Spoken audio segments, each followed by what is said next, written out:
Bilang isang Pilipino, kapag nababanggit ang bansa mo sa particular na ganap na sobrang sikat sa buong mundo, napapaliw ko. Alam niyo ba yung viral na audio? Philippines! Siyempre, alam niyo! Yun talaga ang nagpasok sa aking isip kapag may nakuha ang Pilipinas ng karangalan. Marami tayong natamo, pero ngayon, pag-uusapan lang natin ang karangalan sa karalaman. Kilala ang Pilipino sa maging atletika at magaling sa lahat ng bagay.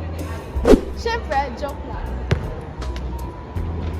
Mayroong tayong mga kilalang atleta tulad ni na Manny Pacquiao, Dylan Diaz, Carlos Yulo, Lloyd Ramos,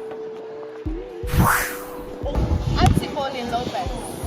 Ang mga outstanding na atletang ito ay nagkaroon ng pagkakataon na i-represent ang ating bansa at hindi nila tayo gusto. Ang mga ganitong performance ay nagdudulot sa kasiyahan at pagpapride sa ating bansa. Ang mga Pilipino sa buong mundo ay nagsisilbing taga-suporta at nag-ahawak sa ating bansa. Hindi lang ito tungkol sa pagkapanalo, kundi sa pagkakaroon ng pride, pagkakaisa, at pagpapakita na kayang makipagsabayan ang mga Pilipino sa pinakamagaling. Tuwing tumatawag ang ating mga atleta sa world stage, para na rin tayong nandun, sumisigaw, umaasa, at nagdarasal para sa tagumpay. At kapag nanalo tayo, ang bawat kanto ng bansa ay nagselebra! Paputok, trending na hashtags, at ang buong bansa sabay-sabay na nagsasabing, Mabuhay Pilipinas! Mabuhay Pilipinas! Mabuhay Pilipinas! Mabuhay Pilipinas! Mabuhay Pilipinas!